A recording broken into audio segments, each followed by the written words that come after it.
नमस्कार दोस्तों, मैं हूं तमन्ना और आप देख रहे हैं द संकेत लाइव। देश के प्रधानमंत्री नरेंद्र मोदी ने विझिंजाम इंटरनेशनल सीपोर्ट का उद्घाटन किया, लेकिन इस ऐतिहासिक मौके पर जो सियासी नजारा देखने को मिला उसने सबका ध्यान खींच लिया। जी हां, इस कार्यक्रम में केरल के मुख्यमंत्री पिनरई विजयन, अडानी ग्रुप के गौतम अडानी समेत कई बड़े नेता मौजूद थे। लेकिन सबसे ज्यादा सुर्खियां बटोरी कांग्रेस सांसद शशि थरूर। कांग्रेस के स्टार नेता शशि थरूर ने पीएम नरेंद्र मोदी के साथ ऐसा किया जिसने राजनीति में तूफान ला दिया।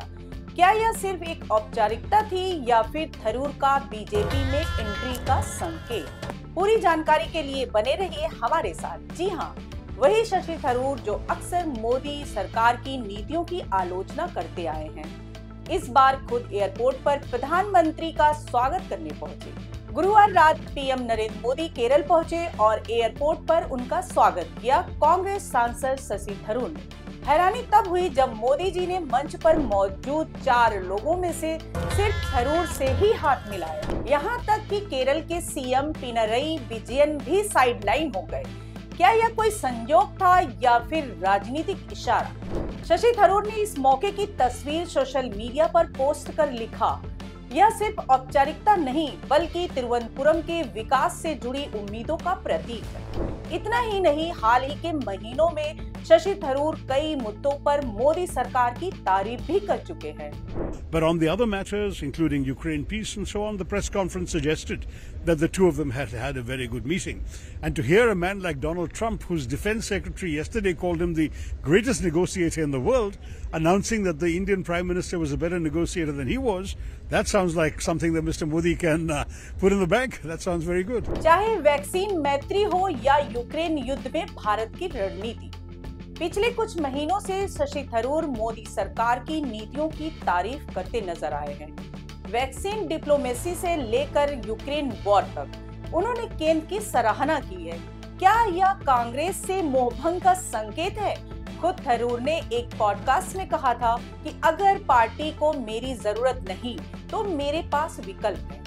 आपको याद दिला दें, मार्च में गुजरात में राहुल गांधी ने कहा था कि कांग्रेस रेस के घोड़े को बारात में और बारात के घोड़े को रेस में भेज देती है और अगर जरूरत पड़े तो 30 से 40 लोगों को बाहर कर देना चाहिए। पहला काम, ये जो 2 ग्रुप हैं इनको अलग करना है सीधा। अगर हमें सख्त कार्रवाई करनी पड़ी, 10, 15, 20, 30, 40 लोगों को निकालना पड़ा, निकाल देना चाहिए।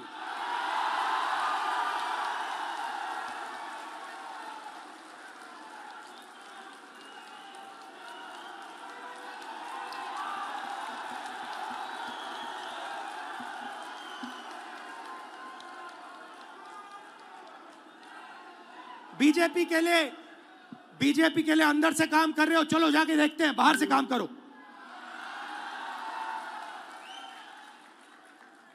तुम्हारी वहां जगह नहीं बनेगी, बाहर फेंक देंगे तुम्हें। तो पहला काम ये करना है। अब सवाल ये है कि क्या राहुल गांधी का इशारा ऐसे ही नेताओं की तरफ था? शायद थरूर जैसे नेताओं को लेकर यही उनकी फ्रस्ट्रेशन थी।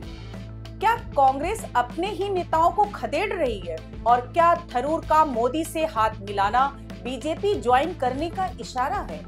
राजनीतिक गलियारों में चर्चा है कि शशि थरूर और कांग्रेस अलग कमान के रिश्ते ठीक नहीं चल रहे। एक पॉडकास्ट में थरूर खुद कह चुके हैं कि अगर पार्टी को उनकी जरूरत नहीं तो उनके पास विकल्प खुले हैं।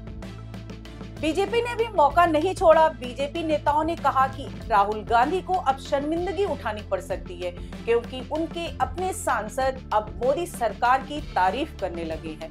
तो क्या शशि थरूर बीजेपी में जाएंगे या कांग्रेस छोड़कर कोई नई राह चुनेंगे, या फिर ये सब तिरुवनंतपुरम की सियासत का हिस्सा है? सोशल मीडिया पर थरूर के इस मूव को लेकर तूफान मचा हुआ है। कांग्रेस समर्थक उन्हें टर्नकोट बता रहे हैं, वहीं बीजेपी फैंस उनका स्वागत करने को तैयार हैं। हमारे साथ जुड़े राजनीतिक विश्लेषक कहते हैं कि थरूर का प्रैक्टिकल अप्रोच बीजेपी के साथ जुड़ने की गुंजाइश बढ़ाता है। केरल में बीजेपी का बेस कमजोर है, लेकिन अगर थरूर जैसा सुप्रीमो साथ आया तो गेम चेंजर हो सकता है। क्या 2029 में थरूर बीजेपी टिकट पर चुनाव लड़ेंगे या फिर यह सिर्फ कांग्रेस में अपनी वैल्यू बढ़ाने की रणनीति है? तो दोस्तों, आपकी क्या राय है? क्या शशि थरूर का बदला हुआ रुख कांग्रेस के लिए खतरे की घंटी है? नीचे कमेंट में बताइए और वीडियो को लाइक और चैनल को सब्सक्राइब करना ना भूलें। आज के लिए इतना ही, फिर मिलते हैं। धन्यवाद।